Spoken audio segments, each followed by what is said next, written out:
Bonjour à tous et bienvenue pour cette deuxième session sur Pico 8. Aujourd'hui, je vous ai préparé un petit truc spécial. Il y aura un peu de maths, mais très peu. Vous pourrez passer la section explication mathématiques avec GeoGebra et tout. Et je vous mets en lien dans la description de la vidéo la suite du hack and slash de la dernière fois où j'ai rajouté deux ou trois petits trucs dont on va parler maintenant, mais c'est pour vous éviter de mettre pause à chaque fois et de taper ce que j'écris. Ça sert pas à grand-chose, je trouve. Donc ce fichier, une fois que vous l'avez téléchargé, c'est une cartouche de Pico 8, vous rentrez folder, et là, directement, vous allez tomber dans vos cartouches. Là, en l'occurrence, je vais aller dans Live, et je vais le placer dans Live. Voilà, il y est maintenant. Comment je fais pour y accéder? Si je fais ls, je vois le contenu de mon dossier, racine, et moi, il faut que j'aille dans Live. Donc cd, li, j'appuie sur Tab, et là-dedans, je fais Load, et donc c'est hack and slash -2. Voilà. Point P8, c'est chargé. Si j'appuie sur échappe, je vais vous montrer donc CTRL R, ce que ça fait. Donc j'ai un petit peu changé l'animation, notamment en faisant une petite animation des ombres. Bon, rien de fou par rapport à ce qu'on avait vu. Et j'ai rajouté une animation de marche avec les vitesses. Ça va être intéressant. Donc en haut à gauche, là vous avez la vitesse en Y. Donc -1 vers le haut, 1 vers le bas. Et à droite et à gauche, forcément, la vitesse en X. 1, -1. OK? Et regardez en diagonale. Hop, on est à -0,771, -0,7, 0,71. Donc -0,7, -0,7. Globalement, on va dire -0,71. Vous allez voir pourquoi dans l'explication mathématique juste après. J'appuie sur échappe et je vais vous montrer un petit peu comment j'ai fait ça. C'est pas très très compliqué. J'ai rajouté quelques éléments, notamment quelques paramètres, un sprite shadow sprite à 17 parce que dans les sprites, j'ai animé l'ombre. Donc c'est vraiment du détail et c'est exactement pareil, c'est-à-dire que si je vais dans le draw, tout ce que j'ai fait, c'est rajouter une ligne. Vous voyez que je dessine l'ombre, puis je dessine le sprite. La différence, c'est que cette fois, ce sprite-là va être animé. C'est plus une valeur hard-codée. Et ça, c'est dans le update. Dans player update, je reprends exactement le même code que pour le joueur, mais pour l'ombre. D'ailleurs, je viens de voir que le end, là, il est mal indenté. Si le sprite est supérieur à 22 pour l'ombre, dans ce cas, player.shsp égale 17. Et à chaque fois, player.shsp, je l'augmente de 1, ce qui fait que ça ira en permanence entre 17 et 21. Ça, c'est pour les ombres. Alors quand je fais bouger, hein, contrairement à la dernière fois, où on n'avait que player.x plus égale vitesse, là vous voyez que j'ai rajouté cette ligne-là, player.dx. On va voir que ça va être important. C'est la direction x, qui de base c'est 0, et y c'est 0. Si j'appuie pas sur une touche, il va bouger ni en x ni en y. Et pourquoi c'est important pour les diagonales? J'en avais parlé la dernière fois. Et là, je vais basculer du côté mathématique avec une petite vidéo explicative que vous pouvez zapper si vous êtes à l'aise avec ça. Globalement, le problème, c'est que si je vais en diagonale, je vais avancer plus vite. Il faut résoudre ce problème. Et pour ça, rien de mieux que faire un petit tour sur GeoGebra pour expliquer tout ça. Alors, donc ceux qui sont à l'aise avec le théorème de Pythagore et la géométrie de base, vous pouvez zapper, hein. Je vais essayer de faire le plus vite possible, mais bon, comme je suis bavard, c'est pas gagné. Donc imaginons que le joueur appuie sur la touche de droite et du haut en même temps, et que la vitesse de déplacement, c'est 1 pixel par frame. On verra que 2, 3, ça change rien en fait. Ce qu'on va faire, donc je vais créer un vecteur de mouvement de 0 à 1. Et je vais le créer là, de 0 à 1, ici. Voilà. Donc on a bien AB et BC. Pour vérifier, pour vous dire que je ne mens pas 1, donc AB c'est bien égal à 1, la distance, et BC bien égal à 1 aussi. Super. Je vais dessiner un cercle maintenant, qui part du point central A et qui a pour rayon AB, donc 1. Et je vais enfin dessiner le vecteur, la résultante de AB plus BC. Donc, du personnage qui se déplace à la fois à droite et en haut. Là, vous allez vite voir le problème. c'est que si je fais le calcul de la distance, AC, la résultante, on est à 1,41. C'est-à-dire que chaque frame, au lieu de se déplacer de 1 en diagonale, le personnage va se déplacer de 1,41, ce qui est beaucoup trop. En fait, 1, ça serait là, c'est à l'intersection avec le cercle, puisque le cercle est de rayon 1. On a donc un problème quand même qui est majeur. Comment est-ce qu'on peut faire pour éviter ça? Je rajoute un point en D, donc je vais essayer de le mettre vraiment à l'intersection. Hop, voilà, très très précis. Et on va mesurer quand même. Donc là, c'est la longueur de AC, hein, on est d'accord. Et on va voir maintenant la longueur de AD. Mais bon, vous vous doutez bien que ça va faire 1. 1. OK? Donc là, on serait bon. Mais comment avoir ce vecteur, le même sens, la même direction du vecteur, AC, mais au lieu que ce soit une longueur de 1,41, on passe à 1. Eh bien, on va utiliser le théorème de Pythagore, hein. C'est-à-dire que cette diagonale-là, comment est-ce qu'on peut la calculer? Si je prends la calculette, je fais, alors rappel, hein, Pythagore, le carré de l'hypoténuse, donc de AC, est égal à la somme des carrés des deux autres côtés, hein. Donc, c'est le carré de 1, c'est 1, hein, 1 au carré, c'est 1. Donc, 1 plus 1, ça fait 2. Donc, 2 racines carrées, on obtient bien 1,41, c'est la valeur qui est là. C'est ce qu'on va utiliser non seulement pour limiter la vitesse en diagonale, mais aussi pour les collisions. Donc ça sera le même principe. Je ne vous referai pas le même topo pour les collisions, parce que pour calculer des distances, ça va être exactement cette formule-là. Une fois que ça c'est fait, super, mais comment est-ce qu'on fait? Je vais mettre la calculette de côté. Comment est-ce qu'on fait maintenant pour calculer AD? Parce que c'est ce qu'on veut, nous, à partir de ça et ça. Je vais reprendre mon outil segment. Et ce qu'on veut faire, il faudrait peut-être que je zoome un peu. Je risque de ne pas être ultra précis. Hop. Alors là, vous voyez que c'est pas tout à fait bon. Donc je vais prendre l'outil déplacement. Bon, ça sera approximatif, mais à quelque chose près, on pourrait faire mieux, hein. C'est pour s'il y a des professeurs de maths qui me regardent, ils vont me maudire. Là, regardez maintenant. La distance, elle est de 0,71. Ah, je me suis pas loupé. Celle-là, elle est de 0,71 aussi. OK? Et cette distance-là, AE, elle est de combien? Bah, du coup, elle devrait être aussi de 0,71. Donc, ce que je veux, c'est à partir d'un mouvement de 1 pixel par frame à droite et 1 pixel par frame en haut, je veux que la résultante, ce soit pas AC, ici, ça ferait 1,41, mais AD. Pour avoir AD, ben, on comprend bien que il ne faut pas prendre des valeurs de 1, mais des valeurs, il va falloir prendre AE et ED, ça va être la résultante, ça va être AD. Et c'est 0,71. Mais comment obtenir ce 0,71? On avait fait la racine carrée de la somme des carrés des deux côtés. Ça nous donne la longueur de l'hypoténuse, la hauteur de l'hypoténuse. Si maintenant je divise par 2, je me rapproche étrangement de 0,71. En arrondissant, ça fait 0,71. Et effectivement, en divisant par 2 la résultante, je vais obtenir la bonne valeur. Ça va être racine de 2 divisé par 2. Et ça va vous donner 0,71. Alors comment fait-on maintenant si le joueur doit avancer de plus de 1 pixel?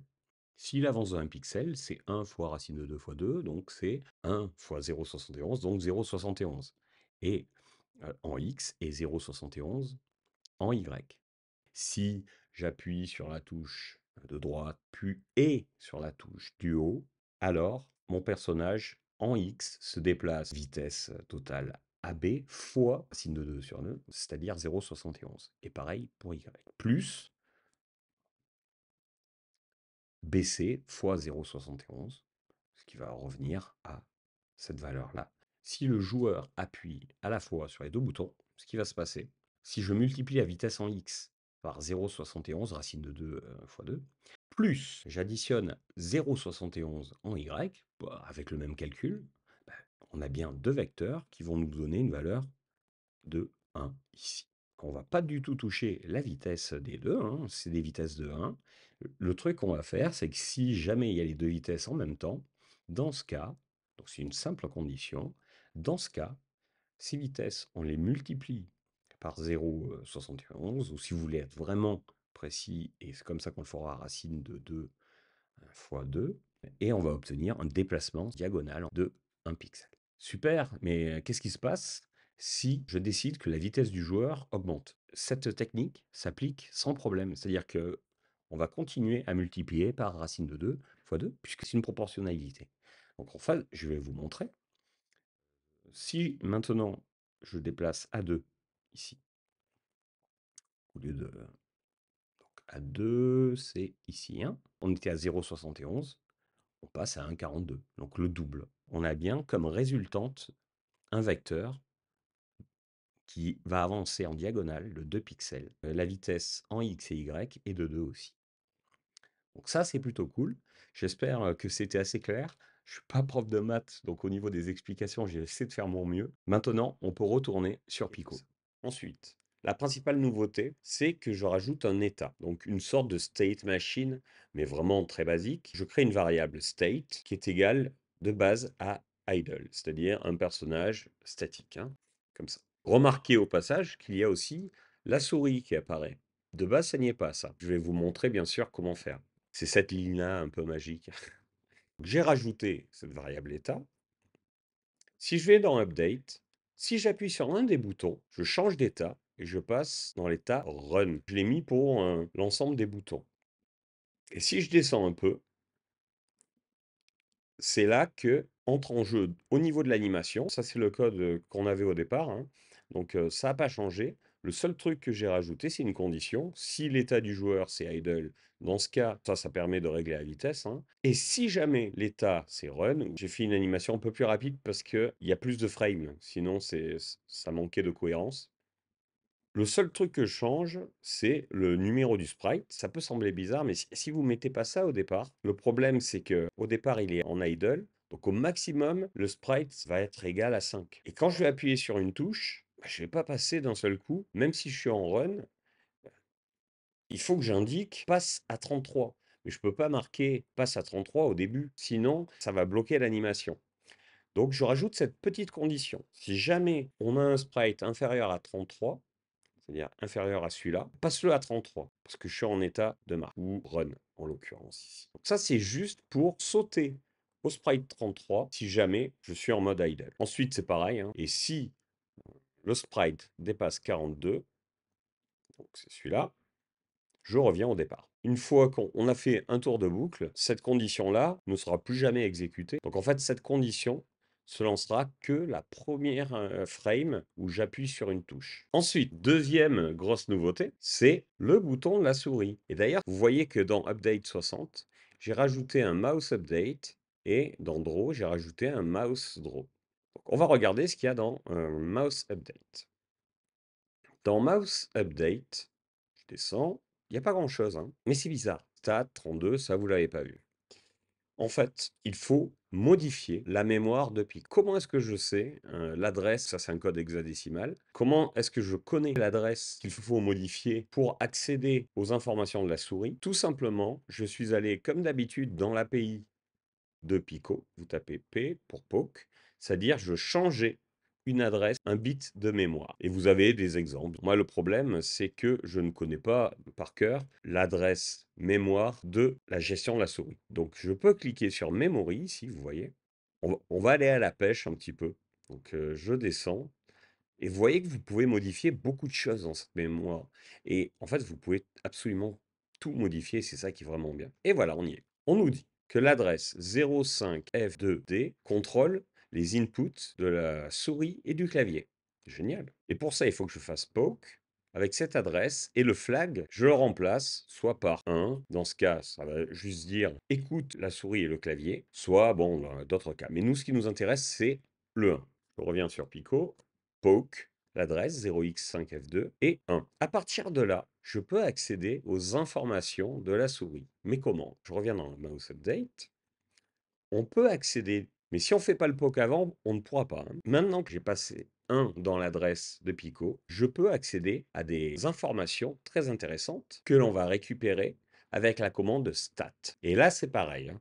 Si je retourne sur l'API et que je vais dans S et que je cherche stat, ici, vous allez avoir ici mouse and keyboard. Et on vous dit, hein, si vous voulez la valeur de X de la souris, c'est 32, Y 33, et la valeur des boutons, c'est 34. C'est-à-dire, si je clique sur le bouton gauche, Stat 34 va donner 1, le bouton droit, ça va donner 2, et le bouton du milieu va donner 4. Et si j'appuie sur aucun bouton, ça donne 0. Et c'est bien parce que ça permet d'avoir des inputs supplémentaires. Ce qu'on va faire, c'est que je vais les afficher, ces trois éléments. Mouse X, mouse Y, mouse BTN. Donc, hop, je descends, et là, donc mouse X, pas mouse.x, parce que là, c'est pas un objet, hein. J'aurais pu en faire un objet, mais c'est vraiment pas nécessaire là, dans notre exemple. Et je vais faire CTRL-D pour dupliquer la ligne du dessus, mouse BTN, et je vais le décaler de 10 pixels vers le bas. Si je lance, là, regardez, en haut à gauche, je suis à 0, 0, 0, 0, et en bas à droite, pour les premiers, 128, 128, 128. Et donc là, je me déplace dans les X, là, je me déplace dans les Y. Et maintenant, si j'appuie, clic gauche, là, je laisse appuyer sur le gauche, hein. 1, je relâche, 0. Clic droit et middle click.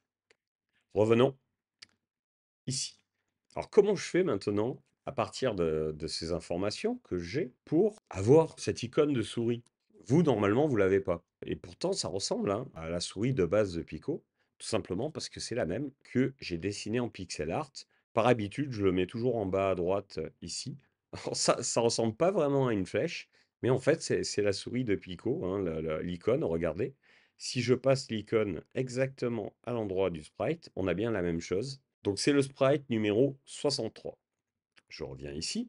Il suffit alors que je déplace ce sprite-là dans une fonction que j'ai appelée mouseDraw en fonction de mouse X, mouse Y. MouseDraw, bah c'est super simple. J'affiche le sprite 63 en position mouse X et mouse Y. Et à partir de là, vous avez vraiment une souris que vous pouvez utiliser. La dernière chose que l'on va voir, et qui fait aussi référence, donc je vais dans l'onglet Tools, au théorème de Pythagore et donc à la partie mathématique que j'ai insérée entre les deux moments de la capture de cette vidéo, c'est une fonction distance. Pour gérer les collisions avec deux objets à l'intérieur, A et B. Donc cette méthode pour calculer les collisions va marcher dans certaines circonstances et moins dans d'autres. C'est-à-dire si vous avez des tiles, je vais dans Draw ici, et que je veux, par exemple, un mur de briques ou n'importe quoi, ça ressemble pas du tout à un mur de briques, mais on s'en moque. Le truc, c'est si vous avez une tile qui est carrée, la collision que je vais vous montrer, le type de collision ne va pas marcher. Il va falloir utiliser les flags, là, et ça, on le verra dans la troisième vidéo. Mais sinon, pour tous les autres types d'objets, imaginons que je dessine une pomme. Je vais essayer. Hop, avec petite lumière ici. Et on va dire une cerise, hein? Une cerise, c'est mieux qu'une pomme. Ça ressemble plus à une cerise qu'à une pomme. Voilà. Imaginons que j'ai ça et que je veuille que le joueur, quand il marche, il entre en interaction avec cette cerise. Comment est-ce que je peux faire ça? Je vais utiliser la fonction distance qui va calculer en permanence la distance entre deux objets. Si à un moment on note la distance que je déterminerai plus tard dans une autre fonction est inférieure par exemple à 8 pixels, je sais que là c'est un carré de 8 pixels. Globalement, grâce à cette fonction, on va calculer la distance entre deux objets et si ces deux objets ont une distance inférieure à ce qu'on aura décidé, on peut décider qu'ils entrent en collision ou pas. Ça sera une collision, du coup, circulaire, parce que là, ça va nous donner un rayon. Cette fonction distance, c'est quasiment la même chose que la limitation pour la vitesse en diagonale, c'est-à-dire qu'on va encore utiliser le théorème de Pythagore. Je vais le faire en deux étapes. Local d, ce mot local indique que cette variable-là n'est valable que dans la fonction. Donc c'est assez pratique pour ce genre de variables qui sont complètement temporaires et qu'on ne va pas utiliser en dehors, parce qu'on va faire un return. Comment est-ce que je calcule la distance entre A et B? Le carré de l'hypoténuse est égal à la somme des carrés des deux autres côtés. On ne veut pas le carré, on veut l'hypoténuse, c'est-à-dire la diagonale entre ces deux points. Donc on fait racine carrée de Et là, forcément, au début, ça fait un peu peur. Il va y avoir deux choses. D'abord, les X et les Y. Dans l'exemple pour le mouvement en diagonale, systématiquement, vu que c'était des vecteurs qui partaient à 0, on ne s'était pas soucié du fait que le X au départ pouvait ne pas être en position 0, mais pouvait être n'importe. Donc pour calculer la distance entre deux points, il faut prendre la position X du premier point ou du deuxième, peu importe, parce qu'on va le mettre au carré dans tous les cas. On aura la valeur absolue. Donc il suffit de faire A.X. Donc il faudra ici qu'on insère deux objets qui ont des paramètres X et Y. Et pour plus de cohérence, je vais mettre B.X avant. Voilà. Et je fais pareil pour les Y. B.Y moins A.Y. Attention, il faut les mettre au carré. Je ne reviens pas sur la partie maths. Ensuite, je fais un return 2D. On comprend bien qu'en fait, j'aurais pu directement faire un return de ça m'aurait fait économiser une ligne, mais c'était pour vous montrer ce qu'est une vraie variable locale dans une fonction. La deuxième fonction que l'on va faire, c'est la fonction collision, qui va prendre en argument A et B, toujours. Ça peut être aussi des listes, hein. Là, je ne vais pas partir du principe que c'est des listes, mais l'un des deux pourrait très bien être une liste d'objets. Et le troisième élément, ça va être la distance circulaire, c'est-à-dire le rayon de collision. Et on va tout simplement dire, si distance entre A et B est inférieure ou égale à 10 zen, là il y a collision. Je vais marquer temporairement collision. Créons maintenant notre objet fruit. Je vais créer l'objet fruit égale des accolades. J'ai besoin de quoi comme paramètre? X, mettons-le à 80. Y, mettons-le à 50. Et life est égal à 1. Un dernier élément, un sprite, SP, qui va être égal à 10. C'est notre sprite ici, qui est à 10. OK. Je vais dans draw, je mets à la suite. Donc fonction fruit draw, et on va mettre SPR, donc fruit.sp, fruit.i, fruit.y. Et là, c'est des points, puisque du coup, maintenant, ça, c'est un objet. Si je le lance maintenant, bah, il n'y a pas d'erreur, mais il n'y a rien qui se passe. Et ça, c'est l'erreur classique. C'est tout simplement que je n'ai pas lancé la fonction. Donc, je la copie, je descends, et dans mon draw, je vais le dessiner avant le joueur pour que le joueur passe par-dessus. Là, j'ai ma cerise et j'ai bien mon personnage qui passe dessus. Ce qu'on va faire, c'est quand le personnage passe, ça va le faire disparaître. C'est pas très compliqué. Partons du principe que B, ce soit l'objet ou la liste d'objets. Si c'était une liste, il faudrait faire une boucle for pour itérer chaque objet. Et on va dire que cet objet a un paramètre vie et on va le passer à 0. Donc si la distance entre A et B est inférieure à la distance qu'on aura choisie, par exemple 4 pixels en rayon peut-être, dans ce cas, la vie de l'objet B, en l'occurrence ça sera la cerise, passe à 0. Dans draw, si fruit.life, c'est bizarre de dire un mot français, un mot anglais, est égal à 1, zen, afficheux, il n'y a plus qu'à utiliser cette fonction collision. Donc on peut la mettre dans update, mais c'est pas très propre. Il vaut mieux peut-être faire une fonction collision update. Et ce collision update, je vais le coller ici. Ainsi, je vais prendre cette fonction que je vais mettre dans collision update. Je vais lancer la collision entre le joueur et le fruit. Distance, disons 4 pixels. N'oubliez pas que c'est circulaire. Je lance et j'ai bien une collision. Pour la souris, c'est exactement la même chose. Attention cependant, si vous le faites, il faudra créer un objet souris avec position X, Y, etc. si vous voulez que ça marche avec ces fonctions-là. Voilà, pour qu'il y ait des collisions, et ce que je voulais vous montrer, c'est dire rien que là, au niveau Pico 8, vous avez quand même des bases solides pour commencer, faire des petits jeux, parce que vous pouvez gérer des collisions. Vous avez les animations, les mouvements, la gestion du clic de souris, et ben, on peut tester d'ailleurs, hein, fonction mouse update, on peut le faire là. Si mouse btn égale 2, zen, et là on va mettre des parenthèses. Ça, on le fait en une ligne. If mouse btn égale 2, ce qu'on peut dire, c'est oui, un life égale 0. Je clique, bouton gauche. Ah, 2, j'ai mis. Donc, c'est bouton droit. Hop, et vous avez vu que ça disparaît.